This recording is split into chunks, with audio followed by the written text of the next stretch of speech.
Docteur Hervé Berdugo, bonjour. Bonjour. Vous êtes implantologue exclusif, vous êtes situé à Drancy et depuis quelques années, vous avez déjà opéré une étape de transformation un petit peu du cabinet, vous avez beaucoup rationalisé. Est-ce qu'on peut, avant de parler du numérique, parler de cette réalité qui a été celle des années précédentes et qui vous a obligé, sans que ce soit réellement une contrainte, mais en termes stratégiques, à vous organiser différemment? Je suis d'accord qu'avant de parler du numérique, il faut parler d'ergonomie de travail.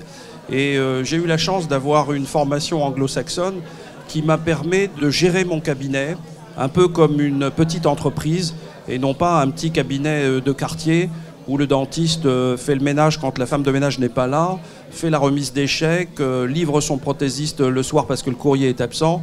Ça, c'est un domaine assez ancien. Donc j'ai rationalisé mon cabinet, d'abord par son ergonomie, son design, sa surface, différents bureaux de consultation, différents blocs opératoires, puisque comme vous l'avez justement souligné, j'ai une activité exclusive en chirurgie, et une ergonomie par des architectes spécialisés, et surtout un personnel ultra qualifié. Deuxième transformation, vous basculez aujourd'hui sur le numérique. Vous avez commencé quand et est-ce que vous voulez aller plus loin? Alors le numérique, j'ai commencé dans les années 80, quand on a utilisé les premiers scanners, puisqu'on avait un logiciel Dentascanner qui nous permettait d'obtenir des coupes coronales et de pouvoir travailler ces coupes. Ensuite, j'ai eu la chance d'être un bêta-testeur sur des logiciels de simulation implantaire qui, à mon avis, ont ouvert la voie à tout ce côté numérique où, tel un pilote de ligne, on avait ce simulateur de vol ou ce simulateur de chirurgie qui nous permettait d'avoir des renseignements nettement supérieurs au film argentique grâce au numérique. Je pense entre autres au calcul de la densité osseuse, et tout bon chirurgien sait que tout va découler à la fois sur le plan chirurgical et prothétique à partir de la densité osseuse qu'on ne peut pas calculer sur un film argentique. Et il faut souligner qu'en médecine et en chirurgie, tous les progrès sont arrivés grâce à l'imagerie. Alors la rationalisation dont on a parlé juste avant, ça joue, j'imagine, sur le tarif, et le numérique, il joue sur quoi? En quoi ça vous intéresse de vous lancer dans le grand bain? Il faut savoir que le numérique, c'est bien, mais on ne plonge pas sans savoir nager dans le numérique. Ça doit se faire step by step. Sinon, c'est catastrophique. Aujourd'hui, le numérique, de la même façon que vous le soulignez justement, ça fait partie de la rationalisation. Ça fait en sorte que les compétences du praticien vont s'affirmer à 90% sur son travail et l'administratif 5 à 10%, contrairement aux praticiens lambda aujourd'hui qui malheureusement passent plus de 50% à assumer des tâches administratives. Le numérique va permettre d'être plus confortable, d'être moins stressé, plus reposé, et des applications, il y en a des dizaines qu'on pourrait énumérer si on a le temps, évidemment. Par exemple, en termes de contraintes à venir, contraintes sanitaires, de normes, est-ce que ça permet d'anticiper des choses qui pourraient bouger à terme? Oui, évidemment. Aujourd'hui, nous avons un problème de traçabilité. Nous avons un problème médico-légal où, grâce à Kouchner, on a quand même une responsabilité qui est sur 10 ans, c'est quand même mieux qu'il y a 30 ans, mais il faut archiver les documents. Quand on fait beaucoup d'implantologie, les scanners sous forme argentique, ça prend des places considérables. Et quand on fait du numérique, c'est dans le disque dur. J'ai un exercice aussi médico-légal en tant qu'expert judiciaire. La contrainte du dossier est fondamentale. Et c'est toujours une sacrée angoisse pour le praticien d'aller retrouver des documents qui ont près de 10 ans. Et avec le numérique, en quelques clics, on peut retrouver les documents et prouver qu'on a rempli son obligation de moyens. Donc il va falloir aussi faire évoluer les compétences des collaborateurs. Ça veut dire qu'au-delà de la rationalisation, il y a une réorganisation? Évidemment, même si on transforme aujourd'hui le cabinet dentaire en mini-entreprise, il faut du personnel polyvalent.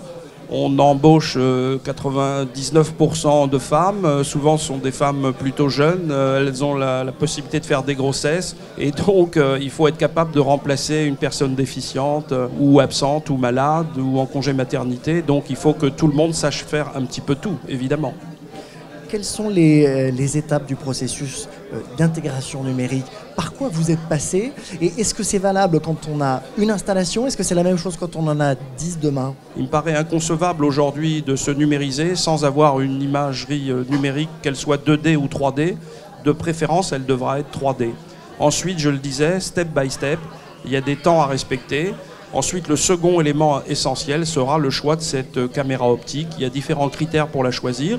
Et puis, progressivement, on ira vers cette réalisation prothétique définitive. Je pense qu'on est en train de vivre ce qu'on a connu, nous, dans les années 80, où on a numérisé le fichier des clients, où on a numérisé l'imagerie médicale. Aujourd'hui, personne ne pourrait revenir à un dossier patient papier, personne ne pourrait développer ses films. Donc le passage au numérique est complètement incontournable. Les arguments pour passer au numérique sont nombreux. On peut faire du diagnostic grâce à l'imagerie, on peut construire ses plans de traitement grâce à la simulation implantaire, on peut faire des empreintes tout à fait précises, 500 microns contre quelques dizaines de microns manuellement. La chaîne prothétique va éviter de nombreux écueils parce que quand on fait une empreinte conventionnelle, pour arriver au résultat final, eh bien, il y a tellement de phases qu'on peut cumuler tout un tas d'erreurs et au final, le système n'ira pas bien. On va pouvoir éviter tous ces écueils. On réalisera des reconstructions prothétiques qui seront plus fiables, plus passives. Il n'y aura pas de problème de bimétallisme. Et pour ce qui concerne l'implantologie, aujourd'hui, le patient a envie de savoir ce qui va se passer avant de commencer. C'est ce qu'on appelle l'obligation de moyens. Eh bien, grâce au numérique, on peut lui faire prévisualiser le résultat final. On va pouvoir, nous, sur le plan technique, superposer toutes les images virtuelles. Je pense aux piliers implantaires, je pense aux armatures, je pense à la cosmétique, afin de pouvoir faire un résultat optimal fini, qui va donner une meilleure résistance mécanique, une meilleure longévité sur le long terme. Quelles sont les prochaines étapes que vous envisagez au sein de votre cabinet? Plus de postes, plus de numérique? Oui, bien sûr, plus de numérique.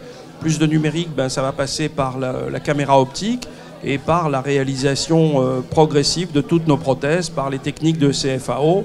Alors il faut souligner qu'en implantologie, aujourd'hui, c'est en train de se mettre en place. On peut gérer 80% des réalisations prothétiques implantaires.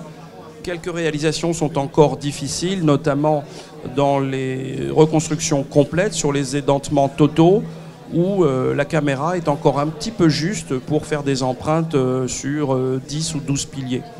Mais on ne désespère pas, bien entendu, de mise à jour rapide. Merci, docteur. Je vous en prie.